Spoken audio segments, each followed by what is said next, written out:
I trudged through the front door, expecting the usual mess of a life I'd built brick by brick. But the silence that greeted me was a stranger wearing my home's skin. Every creak of the floor felt like a whisper of secrets I didn't know I'd been keeping from myself. What happens when the life you thought you had vanishes without a sound? Kicking off my sneakers that were still damp from the drizzle outside, and dropped my backpack by the coat rack like I always did after a soul-crushing day of rebooting routers for people who think unplug it is tech voodoo. The house was supposed to hit me with the usual chaos. Emma's Barbies staging a coup across the living room, Sarah hollering from the kitchen that the chicken's burning because she got distracted by some TikTok recipe again. But it was quiet, like weirdly quiet.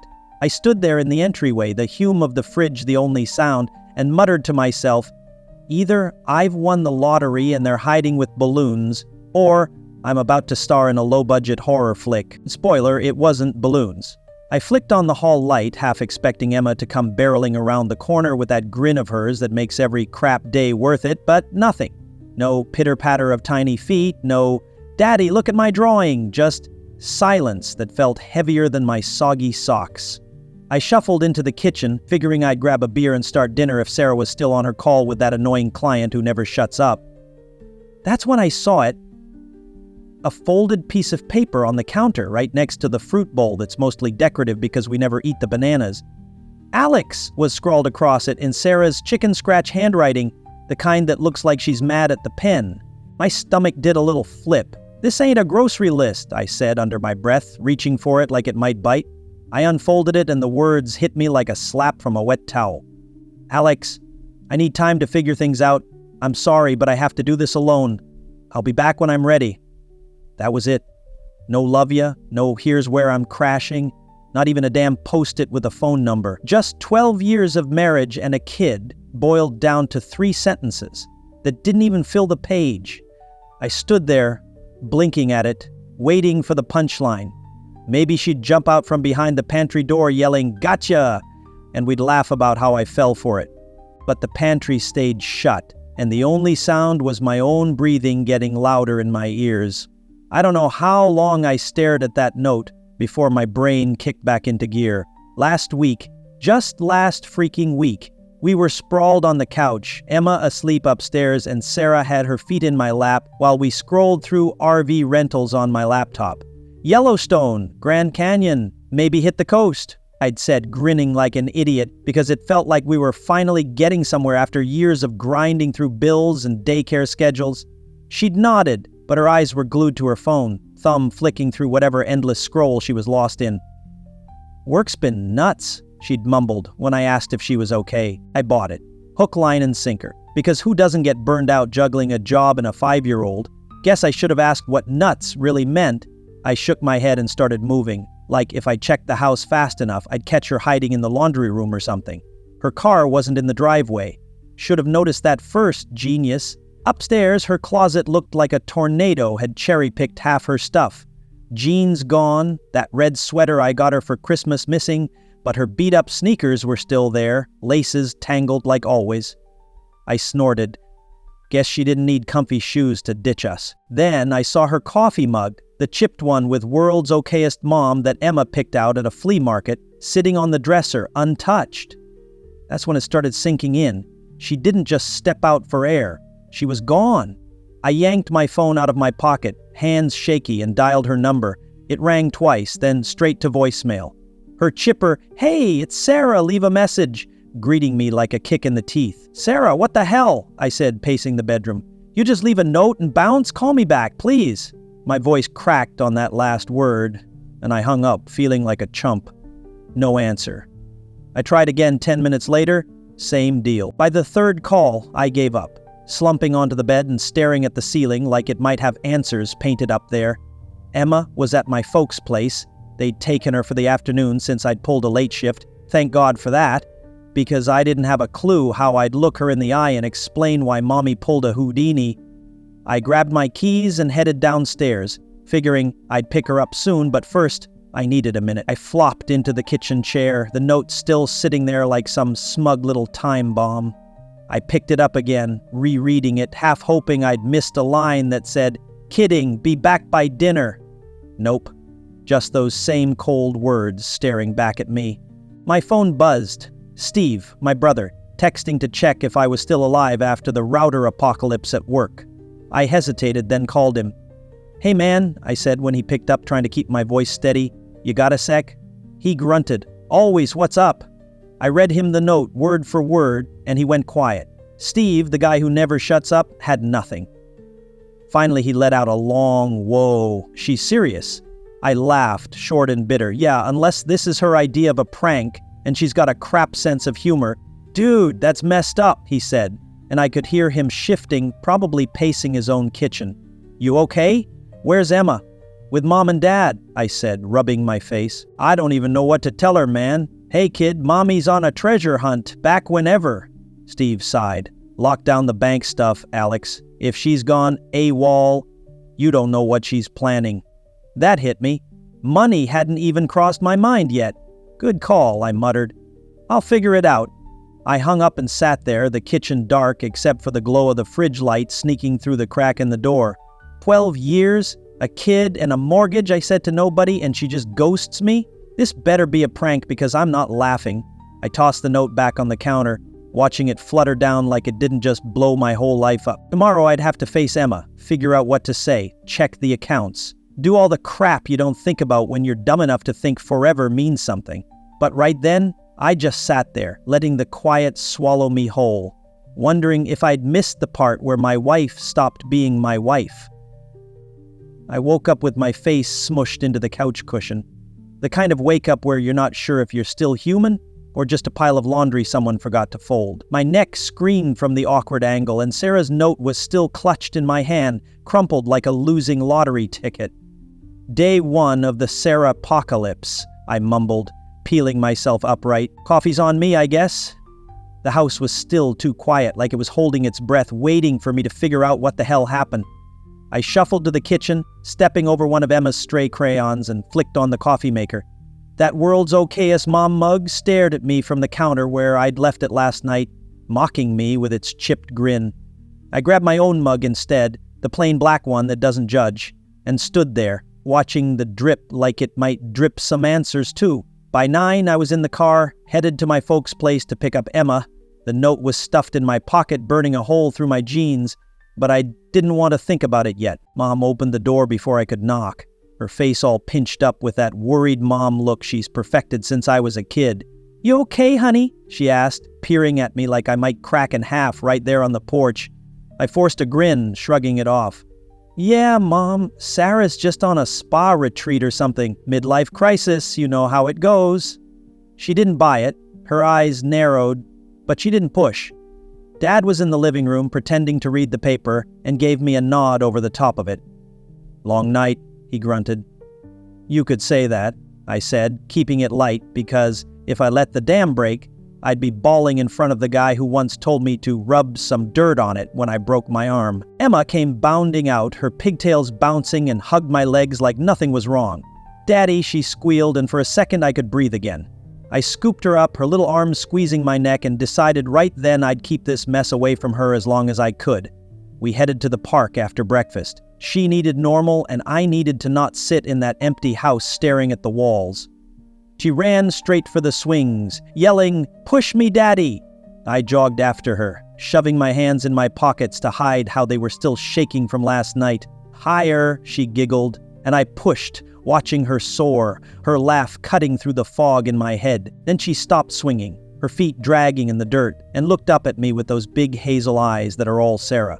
"Where's Mommy?" she asked, and my stomach dropped like I'd missed a step on the stairs. I fumbled, scratching the back of my neck. "She's, on a trip, kiddo. Back soon." Her face scrunched up, not sold, but I swung her around quick. "Hey, why don't skeletons fight?" I said, desperation leaking into my voice. She grinned. "No guts?" And I laughed too hard, clinging to that little win. Back home, I kept busy. Mac and cheese for lunch, some Paw Patrol on the TV, but every silence between Emma's chatter felt like a spotlight on Sarah's absence. I pulled out my phone and texted her again, just a quick, "You okay? Call me." Nothing. "Great," I muttered, tossing it on the couch. I'm basically texting a brick wall now. The day dragged on, and by night, Emma was tucked in, her stuffed elephant hugged tight under her chin. I grabbed a beer from the fridge, some cheap IPA that tasted like regret, and flopped onto the couch again. The note was back in my hand, but I couldn't look at it anymore. Instead, I opened Instagram, telling myself I just needed a distraction. Big mistake. Her profile was right there, top of my feed, like it was taunting me. And boom! There she was, Sarah, posted an hour ago, all sunglasses and sunburned cheeks, grinning on some beach I didn't recognize. Caption, finally feeling free. I snorted so loud I almost woke Emma up. Free? What am I, chopped liver? Oh wait, I'm the husband she forgot to mention. I scrolled the comments. Her college buddy Jen with "Yas Queen," and some chick I didn't know saying, "Live your truth." I set the beer down hard on the coffee table, foam sloshing over the edge. "Live your truth?" I said to the empty room, shaking my head. "Yeah, cool. Glad I could fund your little Eat, Pray, Love reboot." The photo stared back at me, her hair whipping in the wind, that smile I hadn't seen in months, and it hit me like a punch. She wasn't coming back anytime soon. I grabbed my phone and called Steve, pacing the living room while it rang. He picked up groggy. "Dude, it's late. You good?" I didn't preamble. "She's on a beach, man." Posted it on Insta like she's some influencer now. Finally feeling free. Can you believe this crap? Steve let out a low whistle, waking up fast. "She's checked out, Alex. Full on gone. You locked the accounts yet?" I stopped pacing, the weight of that sinking in. "Not yet," I admitted, kicking myself. "Do it," he said, all big brother blunt. "She's living her best life out there. Don't let her drain you dry while she's at it." I hung up and fired up my laptop, hands sweaty as I logged into our bank app. Joint savings account, half gone. Just like that. Thousands we'd scrimped for. Poof. Funding her freedom tour. "Perfect," I said, slamming the laptop shut. "She's sipping Mai Tais on my dime." I pulled up that beach photo again, zooming in like I could figure out where she was from the sand or something. "Free, huh?" I muttered, my voice tight. "Let's see how free you feel when I figure out what's really going on here." I didn't know what I'd do next. Call her again, track her down, change the damn locks. But sitting there, staring at her smug little post, I felt something shift. Not just hurt anymore, but a spark of something sharper. She could run, sure, but I wasn't going to roll over and play dead. Not for me, and definitely not for Emma. I took a long swig of that lousy beer, letting the bitter taste settle, and told myself this was just the start of whatever mess was coming. Sleep wasn't happening, not after that Instagram sucker punch. I lay on the couch, the glow of my phone screen burning my eyes, that damn beach photo of Sarah looping in my head like a bad infomercial. "Finally feeling free," I muttered, tossing the phone onto the coffee table with a clatter. The clock blinked 2:17 a.m., and the house was so quiet I could hear the fridge wheezing in the kitchen. I rubbed my face, the stubble scratching my palms, and told myself to let it go, just crash for a few hours. But my brain wouldn't quit. That smile of hers? Wide, carefree, like she'd never stressed about a mortgage or a kid's daycare bill. It wasn't the Sarah I knew, or maybe it was, and I'd been too dumb to see it. Either way, I wasn't sleeping until I figured out what the hell was behind it. I grabbed my laptop from the floor, the beer from earlier still sweating a ring on the table, and propped it on my knees. "I'm not proud of it, okay?" I said to the empty room, like I was confessing to a priest. But desperate times call for felony-level curiosity. Sarah's old email, she barely used it anymore, just junk mail and random sign-ups, popped into my head. I typed in the address, hesitated, then punched in Emma 2018 for the password. It worked first try and I winced. Ouch. Way to twist the knife, Sarah. The inbox loaded, a mess of spam, discount code, some yoga studio newsletter. But then I saw it. A string of notifications from a dating app, subject lines like, "Mike sent you a message," and "Don't leave him hanging." My stomach lurched and I clicked one, half expecting it to be a scam. Nope. Real as hell. "Hey cutie, loved your pics," Mike wrote. Timestamp 3 weeks ago. 3 freaking weeks. I scrolled, my breath getting shallow. More messages. Mike, some dude named Trevor, another from a Chris with a winky face that made me want to hurl. They were flirty, casual, like she'd been at this for months. I clicked a link in a shared photo album, and there she was again, not just on that beach, but at bars, laughing over cocktails, some guy's arms slung around her shoulders in a dimly lit booth. I leaned closer, squinting at the blurry face.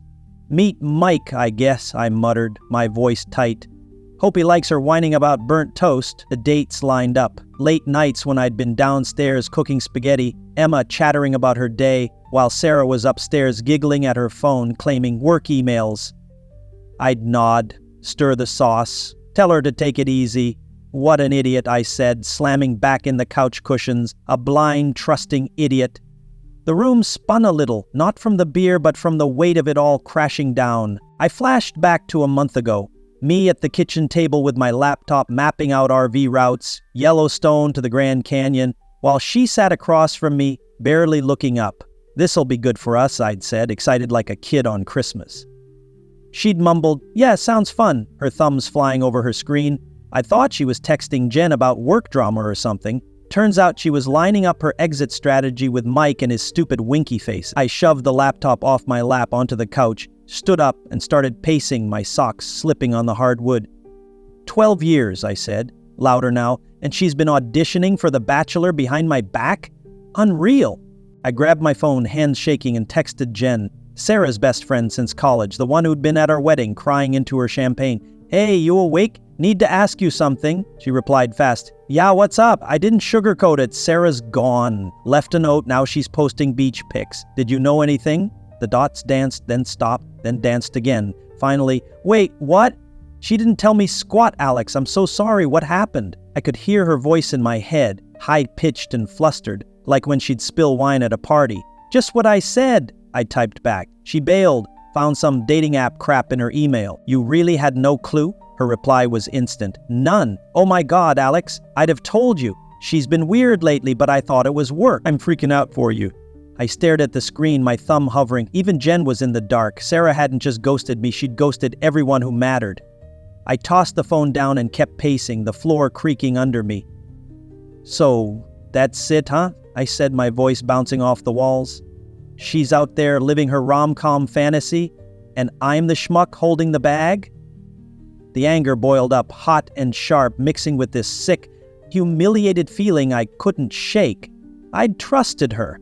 Cooked her dinner, planned our future, tucked our kid in, while she was flirting with randos and plotting her big escape. I stopped by the stairs, gripping the banister so hard my knuckles went white, and let out a laugh that sounded more like a choke. "Guess I'm the world's okayest husband, huh? Should have got a mug for that." I glanced up toward Emma's room, the faint glow of her nightlight spilling under the door. She was out cold, probably dreaming about dinosaurs or whatever 5-year-olds dream about. Totally clueless that her mom had turned our life into a circus, I crept up the stairs, pushing her door open just enough to peek in. She was curled up, her stuffed elephant squished under her arm, chest rising and falling slow. My throat tightened, and I leaned against the frame, whispering, "You deserve better than this crap, kid. I'll fix it." I didn't know how, not yet. But standing there, watching her sleep, something clicked. I wasn't just a clueless husband anymore. Sarah could play her games, but I wasn't going to sit here picking up the pieces while she twirled off into the sunset. I shut her door soft and went back downstairs, the laptop still open on the couch, that photo of Sarah and Mike glaring at me. I didn't close it this time. I sat down, cracked my knuckles, and stared at the screen. "Okay, Sarah," I said under my breath. "You want to run? Fine, but I'm done playing the fool." The anger was still there, simmering, but it wasn't just anger now. It was something harder, colder. I'd figure this out. For me, for Emma, for whatever was left of the life I thought we had. And when I did, she'd see I wasn't the guy she could just scribble out of her story. Morning hit me like a freight train, not because of the beer, though that IPA was still sour in my mouth, but because the truth was pounding in my skull louder than any hangover. I rolled off the couch, my back creaking like an old chair, and squinted at the clock. 7:03 a.m. Emma would be up soon, and I had to pull it together. "Turns out betrayal's a hell of a drug," I muttered, shuffling to the kitchen. The laptop was still open on the counter where I'd left it, Sarah's photo album glaring at me like a smug ex at a high school reunion. I slammed it shut and turned on the coffee maker, the hiss filling the silence. Emma patted in a minute later, rubbing her eyes, her pajama shirt twisted around her little frame. "Pancakes, Daddy?" she asked, voice sleepy and hopeful. I forced a grin, grabbing the mix from the cabinet. Extra syrup, kiddo. Daddy's having a day. I flipped pancakes while she sat at the table, coloring a dinosaur purple, and tried to keep my voice light. What's that guy's name? I asked, pointing with the spatula. Rexy, she said, giggling, and I nodded like it was the most serious thing in the world, but my hands shook pouring the batter, and every flip felt like I was flipping off the night before. Mike's arm around Sarah, her giggles at work emails, the whole damn lie I'd swallowed. The doorbell buzzed and I nearly dropped the plate. Steve stood there, 2 coffees in hand, his ball cap pulled low. Figured you'd need this, he said, shoving one at me as he stepped inside. I took it, the warmth seeping into my palms. You're a saint, I said, half meaning it. He glanced at Emma, then back at me, lowering his voice. You look like crap. How you holding up after... You know, I set the coffee down and flipped another pancake, shrugging. Found her dating app fan club last night. She's been at it for months. Steve's eyebrows shot up and he let out a low, damn. He leaned against the counter, sipping his drink. She's a train wreck, man. You're not the screw-up here. I laughed, bitter and short, scraping batter off the pan. Yeah, but I married her. Gold star for me, right? He snorted, shaking his head. Nah, you just didn't see the crazy coming. Nobody blames you. I plated Emma's pancakes, cutting them into bite-sized pieces and handed them over. Eat up, kid, I said, ruffling her hair. Steve watched me, then added, Lock her out of the money, Alex. She's already halfway gone. Don't let her take everything. I nodded, the spark from last night flickering back. He was right, I wasn't drowning yet. After Steve left, my phone rang. Mom, her voice soft but firm through the crackly line. Honey, you sound awful. Bring Emma over this weekend. Let us take her. You need a breather. I started to argue, I'm fine, Mom, but she cut me off. You're not, and that's okay. Let us help. I caved, my shoulders slumping. All right, Saturday. She paused, then added, We're here, Alex, whatever you need. I hung up, staring at the phone, feeling like a kid who'd just been caught crying. She was right. I was drowning, and Emma didn't need to see me flailing. Alone that afternoon, I sat at the kitchen table with my laptop, the house quiet except for the hum of the fridge. If she wants freedom, I muttered. Logging into our bank app, she can fund it herself. I froze the joint accounts, canceled the shared credit cards, my fingers hovering over each click like I was defusing a bomb. Then I called Pete, an old college buddy who'd gone to law school instead of tech like me. Yo, Pete, I said when he picked up. You still do divorce stuff? He laughed. Hey, good to hear from you too. Yeah, why? Trouble in paradise? I sighed, rubbing my temple. Paradise took a hike. She left, no warning. Took half our savings. He whistled, long and low. That's abandonment, man. Solid case if you want to go there. You serious? I leaned back, staring at the ceiling. Maybe. Just tell me what's what. He ran through it, custody, assets, the works, and I hung up muttering, Great. I'm a cliche now. Thanksgiving rolled around fast, and I was at my parents' place, Emma running around with her cousins while I dodged Mom's hovering. Then my phone buzzed. Sarah. Can I see Emma today? My jaw tightened, but I typed back, We're at Mom and Dad's, come if you want. An hour later, she walked in, all smiles and perfume, like she'd just popped out for groceries. Emma lit up, Mommy! And Sarah scooped her up, hugging her tight. Missed you, sweetie, she cooed, and I stood there, arms crossed, feeling the room shrink. Mom shot me a look, Dad coughed into his beer, and Steve glared from the couch. Sarah plopped down at the table, chatting about turkey like she hadn't torched our life. I couldn't take it. I leaned in, voice low. You don't get to waltz in like nothing happened. She blinked at me, calm as hell. I needed this, Alex. I smirked, cold. And I needed a wife who doesn't bail. Guess we're both screwed. Dinner was tense. Mom passing roles, Dad grunting about football, Sarah pretending it was all normal. She cut Emma's turkey, laughing about some parade float, and I gripped my fork so hard it bent. After pie, she stood up, brushing crumbs off her jeans. Gotta run. Other plans? She said, kissing Emma's forehead. See you soon, sweetie. No apology, no glance at me, just gone again. Mom pulled me aside as the door shut. You okay, honey? She asked, her hand on my arm. I shrugged, forcing a grin. Peachy, Mom, just peachy. She hugged me anyway, and I let her, the ache in my chest loosening just a bit. Driving home, Emma stared out the window quiet, her little hands folded in her lap. "You have fun today?" I asked, glancing at her in the rearview. She nodded, barely, and my gut twisted. Sarah could flit in and out, dazzling her then disappearing, but I was the one picking up the pieces every time. I gripped the wheel tighter, the road blurring a little.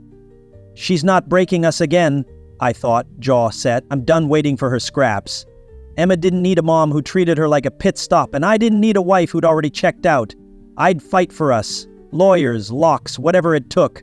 We pulled into the driveway and I carried her inside, her head heavy on my shoulder. This was my line in the sand.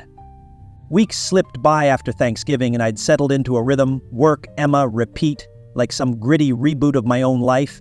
The house didn't feel so empty anymore. I'd even stopped jumping every time the phone buzzed, expecting Sarah to pull another stunt. So when it lit up one gray December afternoon with "Can we talk?" from her number, I just stared at it, my thumb hovering over the screen. "Now she wants to chat," I muttered, shoving it in my pocket. Emma was at preschool, and I was elbow deep in a server crash at work, but curiosity, or maybe masochism, won out. I texted back, "Fine, coffee shop on 5th at 6 p.m. Short, sharp, no room for her to think I was rolling out the welcome mat. I spent the rest of the day half-focused, muttering to my monitor, "What's she gonna say now? Oops, I tripped into a new life." I walked into the dive coffee shop right on time, the bell jingling over the door like a warning. Sarah was already there, slouched in a corner booth, her hair tangled and her jacket frayed at the cuffs. She looked rough, circles under her eyes, no trace of that beach glow Instagram vibe. I slid into the seat across from her, nodding at the waitress who dropped off a black coffee without asking. Sarah fidgeted with her napkin, shredding it into little piles, then looked up. "I messed up, Alex," she said, her voice low, cracked. "Things fell apart out there." I sipped my coffee, letting the bitter burn settle on my tongue, and waited. She took a shaky breath. "I thought I'd find something, myself, I guess, but it's been a disaster. Some guy I trusted, he scanned me out of what I took. Friends bailed. I'm broke." I set the mug down, slow, watching her squirm. "Mike?" I asked, keeping it flat. Her eyes widened, then dropped. "Yeah," she mumbled. "He said he'd invest it, but..." "Gone." I leaned back, crossing my arms. "So let me get this straight.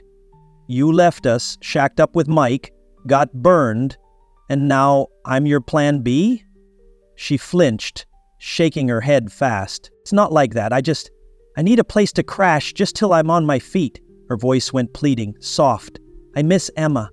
I miss us." I smirked, cold and slow, letting it hang there. "Nah," I said, firm. "Emma's not a yo-yo you can bounce back to when your little adventure flops. Neither am I." She reached for my hand across the table, her fingers brushing mine. "Alex, please, I know I screwed up, but I can fix this." I pulled back, standing up, the chair scraping loud against the floor. "You don't get it, Sarah. You didn't just screw up. You torched it. Enjoy the beach. Hope the sand's worth it." I tossed a 5 on the table for the coffee and walked out, her weight fading behind me. Outside, the cold bit my face, but I felt lighter than I had in months, a smirk tugging at my lips. She could beg all she wanted. Karma had her number, and I wasn't picking up the tab. Back home, Emma was waiting, her preschool backpack still on as she waved a glittery star at me. "Look, Daddy, for the tree." I grinned, scooping her up. "That's a champ star, kiddo. Let's hang it." We dragged out the Christmas box, tangled lights, ornaments from years past, and set up in the living room, her giggles filling the space. I plugged in the lights, and she clapped, her face glowing gold. "Pretty," she chirped, and I nodded, thinking, this is us now. Small, but solid. The doorbell buzzed, and Steve barged in with a pizza box, his boots still muddy. "Heard you had a day," he said, dropping it on the counter. "You're killing it, man." I laughed, grabbing plates. "Yeah, just told Sarah to shove it. She's broken, sorry now," he snorted, handing Emma a slice. "Told you she'd crash. You good?" I shrugged, watching Emma munch away, getting there. After pizza, Steve took off, and I sat with Emma, untangling more lights while she hummed Jingle Bells off-key. My phone stayed quiet, no follow-up from Sarah, and I didn't care. Later, after she was asleep, I flopped on the couch with my laptop, scrolling old photos. There we were, Sarah and me at the Grand Canyon, Emma's first birthday, cake all over her face. I didn't linger with some sappy ache. I just clicked through, feeling relief. She ran from us, I muttered, shutting it down. But I'm not running from this life. Karma had hit her hard, scammed, alone, crawling back, and I was just glad it missed me and Emma. I'd called Pete that morning. Divorce papers were next. Not how I pictured 34, I said to the dark room, but beats being her doormat. Bedtime rolled around and I tucked Emma in. Her room a mess of crayons and stuffed animals. She hugged me tight, her little arms squeezing. "Love you, Daddy," she mumbled, half asleep. I kissed her forehead, grinning. "Love you too, kid. We're good." I flicked off her light and stood there a second, the quiet settling soft around me. Downstairs, I grabbed a beer, not the cheap crap this time, but a decent one from the back of the fridge, and cracked it open on the couch. The tree twinkled in the corner, Emma's star lopsided but perfect. I took a sip, letting the cold wash away the last of the day, and thought about how we'd gotten here. Sarah's note, the dating app gut punch, that Thanksgiving slap in the face. It wasn't the plan, no RV trips, no big family Christmas.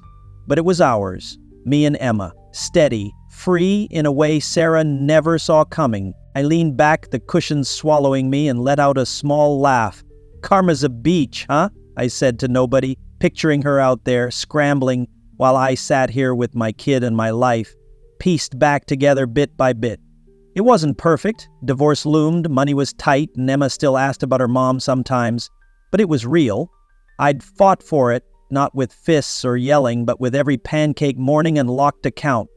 Sarah could keep her sand and her scams. We were done waiting, done breaking. I finished the beer, the bottle clinking soft as I set it down, and for the first time in months, I didn't dread tomorrow, just me and my girl, good as hell.